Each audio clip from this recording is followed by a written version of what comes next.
Bonjour, je suis le Dr Sarah Burso, pédiatre à Paris. Aujourd'hui, nous allons voir ensemble les allergies de bébé. Une allergie est une réaction anormale et exagérée du corps à la présence d'un allergène. Un allergène, c'est une substance qui peut être présente dans l'air, dans les aliments, dans des médicaments ou encore dans des venins d'insectes. Chez un enfant allergique, l'introduction de cette substance dans son corps va provoquer une réaction d'hypersensibilité et de rejet.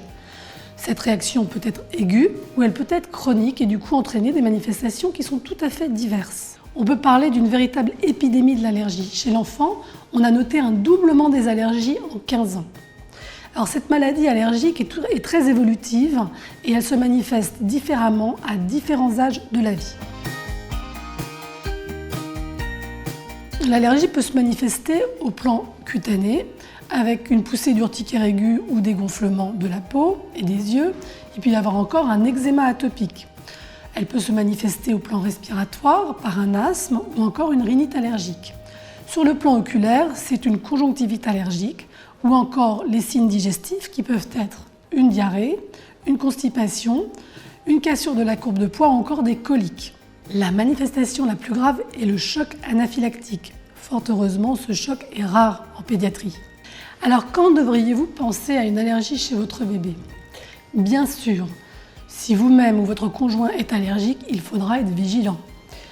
Enfin, si votre nourrisson a un eczéma rebelle au traitement et sévère d'emblée, si par exemple il présente une diarrhée fréquente ou encore des coliques répétées ou encore un reflux gastro-œsophagien qui peut être rebelle au traitement, s'il prend mal du poids, s'il fait des bronchiolites ou s'il tousse régulièrement la nuit, il faudra songer à une allergie et en parler à votre médecin. L'allergie aux protéines de lait de vache est la première allergie alimentaire à apparaître chez le bébé. C'est la plus fréquente après l'allergie à l'œuf, à l'arachide et au poisson.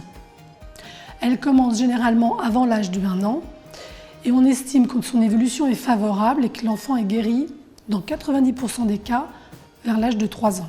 Elle peut se manifester de 2 façons différentes selon le mécanisme en cause. Lorsque l'allergie est la conséquence d'une hypersensibilité immédiate, les symptômes peuvent être spectaculaires. Le bébé vomit, il peut avoir une diarrhée aiguë, une urticaire généralisée ou encore un malaise qui peut être grave. Ces symptômes surviennent généralement à la première introduction d'un biberon de lait maternisé et donc au sevrage de l'allaitement maternel. Le diagnostic va être fait par le médecin en consultation. Il s'aidera par des examens complémentaires et le dosage des IgE spécifiques du lait dans le sang de l'enfant. Cela permettra de suivre l'évolution de cette allergie.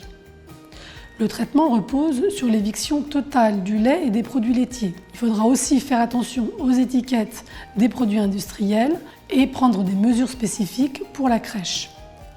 Le lait sera remplacé par un hydrolysat extensif de protéines de lait de vache ou encore un hydrolysat de protéines de riz.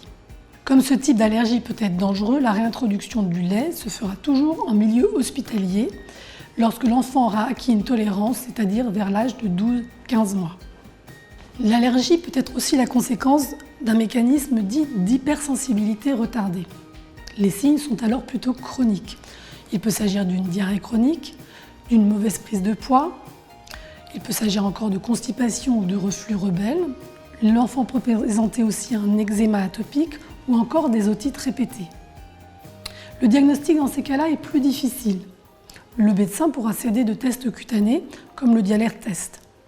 La seule véritable preuve est obtenue par un test de provocation orale, c'est-à-dire que les signes disparaissent lorsque l'on enlève le lait et réapparaissent à la réintroduction du lait. L'acquisition de la tolérance se fait aussi au cours de la 2e année. Il faut savoir que les bébés souffrant d'allergie aux protéines de lait de vache seront plus sensibles à d'autres allergies. Dans 20% des cas, ces enfants développeront de nouvelles allergies alimentaires. Dans 40% des cas, ils souffriront d'asthme ou de rhinite allergique. Parlons maintenant de la dermatite atopique du nourrisson, ou encore appelée eczéma atopique. C'est une affection fréquente puisqu'elle touche environ 15% des nourrissons. Elle débute généralement avant l'âge de 2 mois et se manifeste chez le nourrisson essentiellement par une sécheresse cutanée et de fortes démangeaisons liées aux poussées aiguës, inflammatoires, au visage et au cou.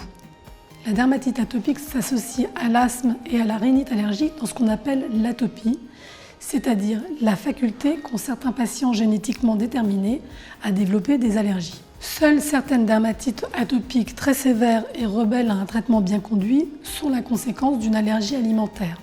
Dans ce cas, et seulement dans ce cas, l'éviction de l'aliment entraînera la guérison de la dermatite atopique. Dans la plupart des cas, la dermatite atopique est associée à d'autres allergies, qu'elles soient alimentaires ou respiratoires, et en aucun cas ces allergies ne sont responsables d'une poussée aiguë de l'eczéma. La prise en charge de l'eczéma de votre bébé passe par une hygiène rigoureuse de sa peau, l'hydratation quotidienne de sa peau par une crème émolliente, mais aussi le traitement des poussées aiguës par une crème corticoïde. J'espère que ces conseils vous ont été utiles. Si vous avez le moindre doute, bien sûr, vous consultez votre pédiatre. Sinon, je vous retrouve bientôt sur la chaîne Doctissimo Maman pour d'autres vidéos.